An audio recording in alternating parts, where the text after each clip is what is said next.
नमस्कार दोस्तों, आज मैं आपको आईटी सेक्टर के एक ऐसे स्टॉक के बारे में बताने वाला हूं जो कि काफ़ी मॉडरेट रिस्क में और मॉडरेट रिटर्न देने वाली एक स्टॉक है और जो कि आईटी सेक्टर में बहुत ही बड़ी प्लेयर है एंड रिसेंटली इसने डेली चार्ट में ब्रेकआउट भी दिया है। तो ये सारी चीज़ें हम डिस्कस करने वाले हैं एंड स्टॉक के बारे में डिटेल में एनालिसिस करने वाले हैं, उसके प्रॉफिट के बारे में, उसके शेयर होल्डिंग के बारे में, उसके बैलेंस शीट के बारे में, कैश फ्लो कैसा है एंड किस तरह के जो इम्पोर्टेंट रेशियोज़ होते हैं उस सब के बारे में हम डिटेल में डिस्कस करने वाले हैं। तो चलिए वीडियो को आगे बढ़ाते हैं। आज के वीडियो में हम जो टॉपिक कवर करने वाले हैं बिज़नेस एनालिसिस, जिस स्टॉक के बारे में बात करेंगे उसका बिज़नेस क्या है एंड किस तरह से ग्लोबली परफॉर्म कर रही है, वो सारी चीज़ें हम देखेंगे। इसके साथ ही उस स्टॉक से रिलेटेड फंडामेंटल एनालिसिस भी करेंगे।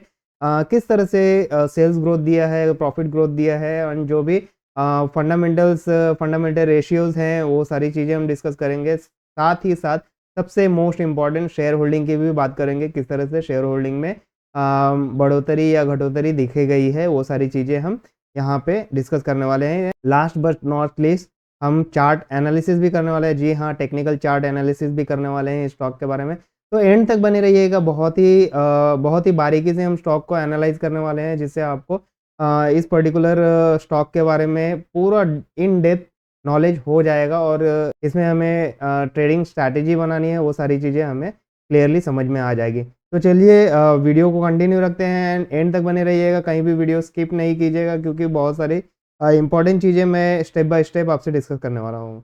तो जैसा कि इस आईटी सेक्टर की कंपनी का नाम है विप्रो लिमिटेड। जी हाँ, विप्रो लिमिटेड के बारे में आज हम बात करने वाले हैं। किस तरह से कंपनी का एक्सपर्टीज़ है, बिज़नेस एक्सपर्टीज़ के बारे में बात करेंगे। जी हाँ, Wipro limited is a global information technology consulting and business processing service company. जी हाँ, विप्रो लिमिटेड एक ग्लोबली लीडिंग आईटी कंपनी है एंड बहुत सारे सर्विसेज ये प्रोवाइड करती है। बीपीएस सर्विसेज भी प्रोवाइड करती हैं, consulting and all type of services ये प्रोवाइड करती है।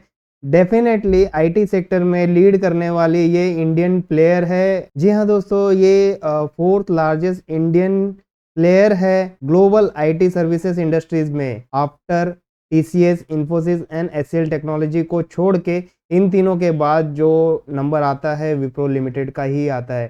तो टॉप 4 कंपनी में लाई करने वाली कंपनी है विप्रो लिमिटेड एंड इसके प्राइस चार्ट के बारे में भी बात करेंगे, किस तरह से प्राइस मोमेंटम दे रही है एंड ब्रेकआउट मिला है या नहीं मिला है, एंट्री लेना चाहिए या नहीं लेना चाहिए, कौन से इंपॉर्टेंट लेवल्स हैं, वो सारी चीज़ें हम टेक्निकल चार्ट में भी डिस्कस करेंगे।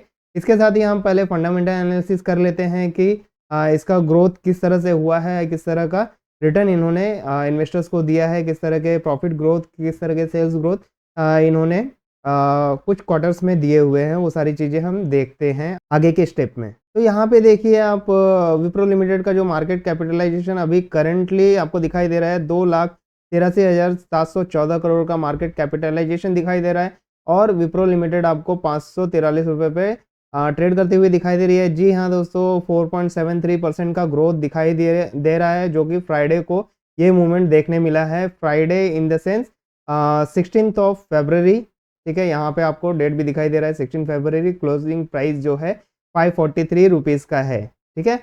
एंड इसके साथ ही हम बात करें तो यहाँ पे स्टॉक का पी रेशियो जो दिखाई दे रहा है ये 25 का पी रेशियो है, जो कि हम रेकमेंड करते हैं कि पी रेशियो लेस देन 20 रहे या फिर सेक्टर का जो पी रेशियो है उससे कम रहे, तो वी रिकमेंड कि वही फॉलो करना चाहिए।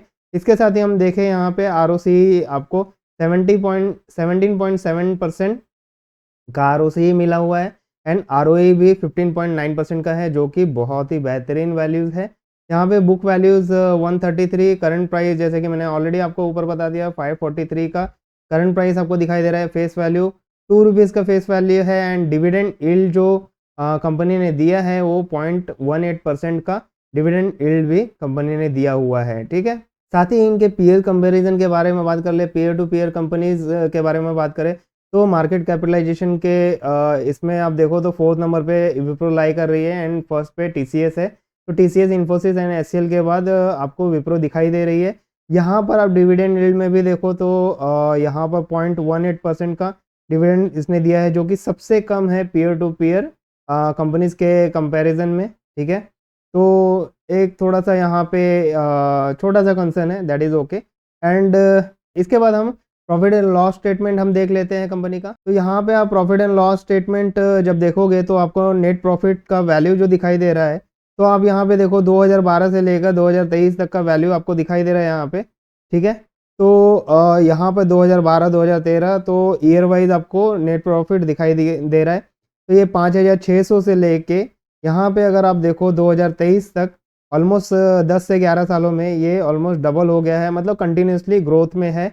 अगर इसका ग्राफ आप देखोगे तो कुछ इस तरह से दिखाई देगा, ठीक है। 5,000, 6,000, 8,000, 8,700, 8,900 इस तरह से थोड़ा सा बीच में कांस्टेंट हुआ है, उसके बाद फिर से ग्रोथ पकड़ा है, फिर उसके बाद इस तरह से ग्रोथ दिखाई दे रहा है आपको, ठीक है। तो ईयर वाइज आप देखो तो कंपनी ग्रोइंग है एंड काफ़ी अच्छा ग्रोथ और काफ़ी अच्छे सिग्निफिकेंट नंबर के साथ ग्रोथ दिखाया है कंपनी ने, ठीक है।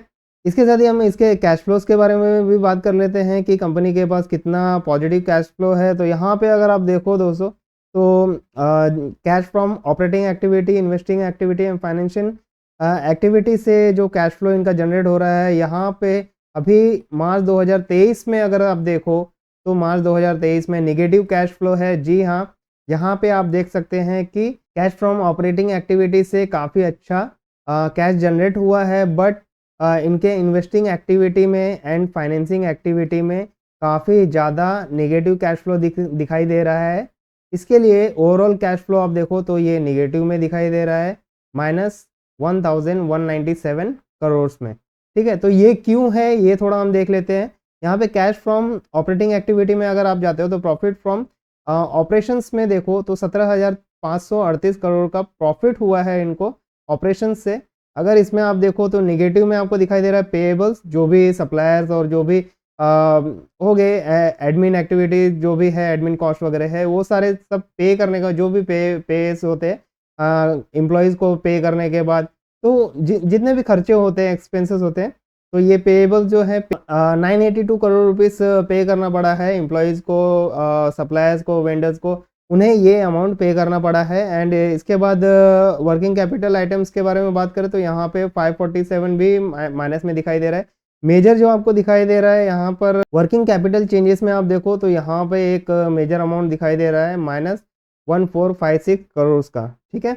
तो ये एक चेंजेस है। डायरेक्ट टैक्सेस का भी यहाँ पे वैल्यू दिखाई दे रहा है। डायरेक्ट टैक्स जो लगा है उसका अमाउंट 3,022 करोड़ का है।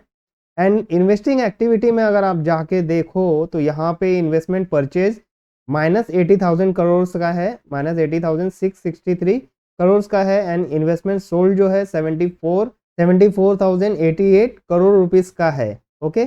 एंड इसमें आप डिफरेंस देखो तो ऑलमोस्ट 6,000 प्लस में आपको नेगेटिव इन दोनों, ये क्योंकि ये दोनों बड़े डिजिट दिखाई दे रहे हैं, तो इन दोनों का भी अगर आप डिफरेंस निकालते हो तो यहाँ पे परचेज और सोल्ड करने के बाद भी माइनस में 6,000 प्लस में 6,000 करोड़ प्लस में आपको यहाँ पे वैल्यू दिखाई देगा, ठीक है। तो ये भी एक बड़ा वैल्यू है कि परचेज उन्होंने ज़्यादा का किया है, सोल्ड कम में किया है। तो टोटल अगर ओवरऑल मनी देखें तो आउटफ्लो में दिखाई दे रहा है। And fix asset purchase 1483 crore का फिक्स एसेट परचेज किया है, ओके।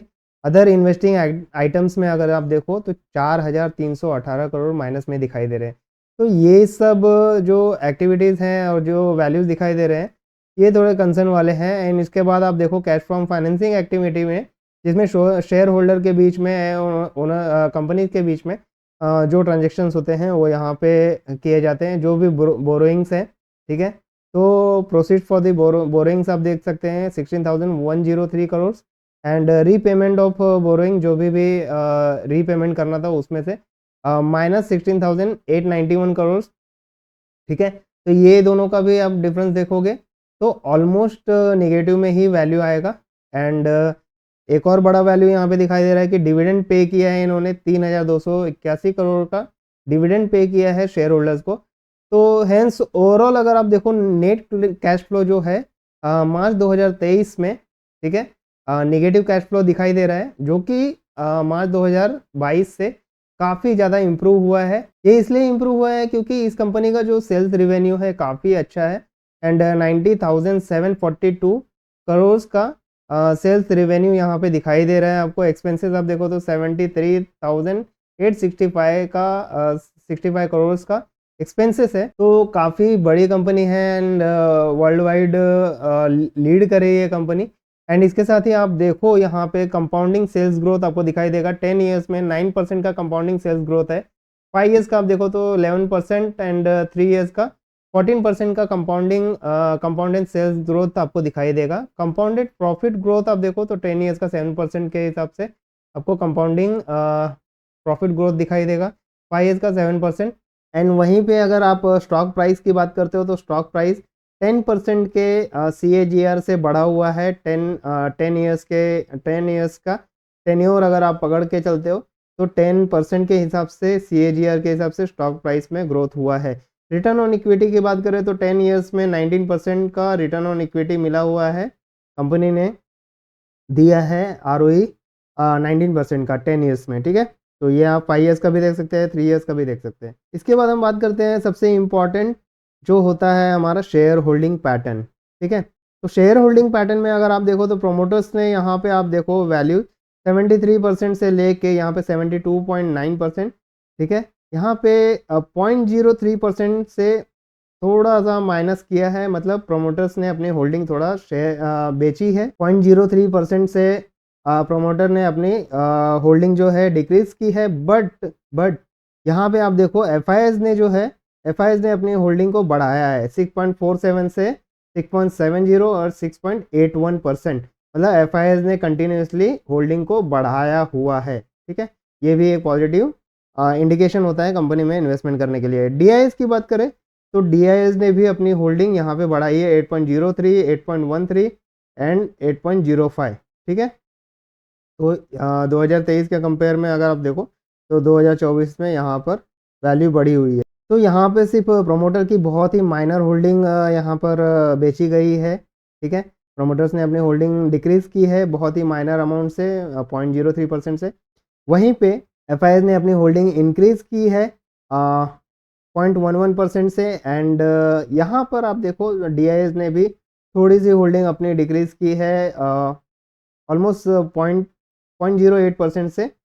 DIS ने भी अपनी होल्डिंग डिक्रीज की है। हो सकता है ये थोड़ा प्रॉफिट बुकिंग में भी हो सकता है या फिर और कोई भी फाइनेंशियल रीज़न हो सकते हैं। बट यहाँ पर ऐसा कोई भी मार्केट में न्यूज़ नहीं आया है जिसकी वजह से घबराने की कोई बात हो, ठीक है। साथ ही इनका थोड़ा एक्विजिशन एक नई कंपनी को लेके एक्विजिशन भी हुआ था, जो कि रिसेंटली एक न्यूज़ में आया था कि Wipro acquires majority stake in एग्ने global for 66 million, trades down 2%। तो चलिए अब विप्रो के डेली चार्ट पर जाके देखते हैं एंड चार्ट को एनालिसिस करके देखते हैं कि लॉन्ग टर्म में किस तरह से विप्रो हमें रिटर्न दे सकती है। ओके, तो चलिए सबसे पहले विप्रो का चार्ट ओपन कर लेते हैं। तो यहाँ पे हमने विप्रो का चार्ट ओपन कर लिया हुआ है। यहाँ पे आप देख सकते हैं कि विप्रो लिमिटेड का मैंने चार्ट ओपन कर लिया है एंड डेली चार्ट में मैं यहाँ पर देखूँगा। यहाँ पे अगर आप देखें, यहाँ पे मैंने डेली चार्ट ओपन कर रखा है एंड कैंडल्स का जो मूवमेंट है आप यहाँ पे देख सकते हैं। कुछ इस तरह से मूवमेंट दी हुई है कैंडल्स ने। जी हाँ दोस्तों, अगर पिछले हाई को आप देखें डेली चार्ट में तो पिछले हाई को क्रॉस करके ब्रेकआउट दिया है। इस स्टॉक में ब्रेकआउट मिला है एंड ये जो लेवल था, ठीक है, इस लेवल को अगर मैं आपको दिखाऊं तो ऑलमोस्ट इसके हाई का वैल्यू मैं दिखाता हूँ। 529 रुपये का हाई था यहाँ पे। तो 529 रुपये का हाई को ब्रेक करके 543 का हाई दिया हुआ है। और लॉन्ग टर्म की अगर बात करूँ तो यहाँ पे मंथली चार्ट में चले जाते हैं हम। यहाँ पे मंथली चार्ट ओपन कर लेता हूँ एंड ऑल टाइम हाई अब आप देखो, इसका ऑल टाइम हाई 739 740 के आसपास आप पकड़ो तो 740 के आसपास इसका ऑल टाइम हाई है। एंड जैसे कि आप देख सकते हैं कि 540 के आसपास है तो ऑलमोस्ट 200 रुपये इसके ऑल टाइम हाई को ब्रेक करने के लिए भी जाएगा, ठीक है। तो 200 रुपये का प्रॉफिट तो आपको यहाँ पे सामने सामने दिखाई दे रहा है। लॉन्ग टर्म की बात करें, long term in the sense अभी आपको, अगर मैं आपको देखूँ कि जैसे ये एक बुलिश ट्रेंड वापस से आ चुका है, जैसे कि हमने डाउ थ्योरी में पढ़ा हुआ था कि एक मेजर ट्रेंड है जो कि अप ट्रेंड हो रहा है, ठीक है। अप ट्रेंड में यहाँ पे डिस्ट्रीब्यूशन हुआ और यहाँ पे सेलिंग हुआ। सेलिंग होने के बाद एक सेकेंडरी ट्रेंड डाउन ट्रेंड दिखाई दिया, यहाँ पे फिर से एक्यूमुलेशन हुआ है यहाँ पे, ठीक है। एंड इस एक्यूमुलेशन के बाद ब्रेकआउट मिला है एंड यहाँ से कंटिन्यूअसली हो सकता है इस तरह से अप ट्रेंड मिले और अच्छा खासा प्रॉफिट बने। कुछ लगभग आप इस साल को एटलीस्ट पकड़ के चल सकते हो कि 2024 में विप्रो आपको अच्छा खासा रिटर्न दे सकती है। ऑलमोस्ट 543 है तो ऑलमोस्ट 750 से लेके 1000 तक का टारगेट तो इजीली देखा जा सकता है। अगर मैं यहाँ पे फिबोनाची लगा के दिखा दूँ आपको, सिंपली हम यहाँ पे जाते हैं एंड फिबोनाची यूज़ करते हैं। फिबोनाची यूज़ करके अगर मैं दिखाऊँ आपको तो आपको टारगेट आपको यहाँ पे दिखाई देंगे। ये पहला टारगेट जो है आपका ऑलमोस्ट 590 का पहला टारगेट है, दूसरा टारगेट आपका 655 का है, तीसरा टारगेट आपका 740 का है जो मैंने आपको बोला। तो यहाँ पे आप डेली चार्ट में देखो तो इस तरह के आपको 3 टारगेट मिल जाएंगे। पहला टारगेट तो यहाँ पे मिल चुका है आपको, ठीक है। जैसे कि मैंने ऑलरेडी अपने रील्स में भी आपको बताया था, यहाँ पे एक्यूमुलेशन स्टेज में मैंने खुद ने 382 रुपीज़ पे बाई किया था एंड यहाँ पे एक्यूमुलेशन पीरियड में मैंने बाय करके रखा हुआ था एंड अब देखो तो मुझे अच्छा खासा प्रॉफिट मिल रहा है। येस ऑफकोर्स मेरे पोर्टफोलियो का एक स्टॉक है ये, इसलिए मैं आप लोगों के साथ शेयर कर रहा हूँ। एंड तो जैसे कि आप देख सकते हैं कि पिछले हाई को पिछला जो डोजी बना हुआ था ऑलमोस्ट डोजी ही था, तो इतना हाई वॉलेटाइल देने के बाद यहाँ पे बॉडी देखो बहुत ही पतली बॉडी है। तो डेफिनेटली एक डोजी बनने के बाद यहाँ पे इतना हाई पोटेंशियल कैंडल बना हुआ है, ठीक है। इस पोटेंशियल कैंडल को देखो आप, तो मैं जूम करके दिखाता हूँ। तो इस डोजी के बाद आपको ये बड़ा सा marubozu kind of candle stick दिखाई दे रहा है यहाँ पे, ठीक है। इसका मतलब ये होता है कि काफ़ी अमाउंट में बायर्स ने एंट्री ली है। यहाँ पे अगर वो वॉल्यूम में ऑन कर लेता हूँ, ये मैंने वॉल्यूम ऑन कर लिया, तो ये इस वाले प्राइस पे देखो डोजी में काफ़ी अच्छा वॉल्यूम मिला है एंड उसके बाद वाले कैंडलस्टिक में वॉल्यूम थोड़ा कम है। तो यहाँ पर एक हो सकता है कि आपको थोड़ा सा प्राइस नीचे आए एंड 500 रुपये पे सपोर्ट लेके 510 रुपये के आसपास सपोर्ट लेके फिर से जो है बाउंस बैक करे कुछ इस तरह से एंड डेफिनेटली 2024-2025 तक में आपको 750 से 1000 रुपये तक का टारगेट हिट करता हुआ दिखाई दे सकता है। ओके एंड जो स्टेप वाइज आपको टारगेट चाहिए वो भी मैंने आपको बता दिए हैं, ठीक है। 591, 655 एंड 740 का टारगेट मैंने आपको ऑलरेडी बता दिया है, ठीक है। आई होप ये वीडियो आपको बहुत ही पसंद आया होगा। तो इसी तरह के इंफॉर्मेटिव एंड पोटेंशियल स्टॉक के बारे में जानने के लिए हमारे चैनल को ज़्यादा से ज़्यादा अपना सपोर्ट दे, हमारे वीडियोस को ज़्यादा से ज़्यादा लाइक करें, ज़्यादा से ज़्यादा शेयर करें ताकि लोग हम तक पहुँचे एंड उन्हें भी इस तरह की इंफॉर्मेटिव नॉलेज मिलती रहे। एंड डेफिनेटली कमेंट करके बताएं कि आपको पेनी स्टॉक के बारे में भी जो हाई पोटेंशियल पेनी स्टॉक है उनके बारे में भी जानना है, तो डेफिनेटली कमेंट करके बताएं। मैं पेनी स्टॉक के बारे में भी आपके लिए वीडियो बनाकर लेके आऊँगा। तो चलिए मिलते हैं नेक्स्ट वीडियो में एक नए पोटेंशियल स्टॉक के साथ। तो thank you so much and all the best, keep growing, keep educating yourself. Thank you so much.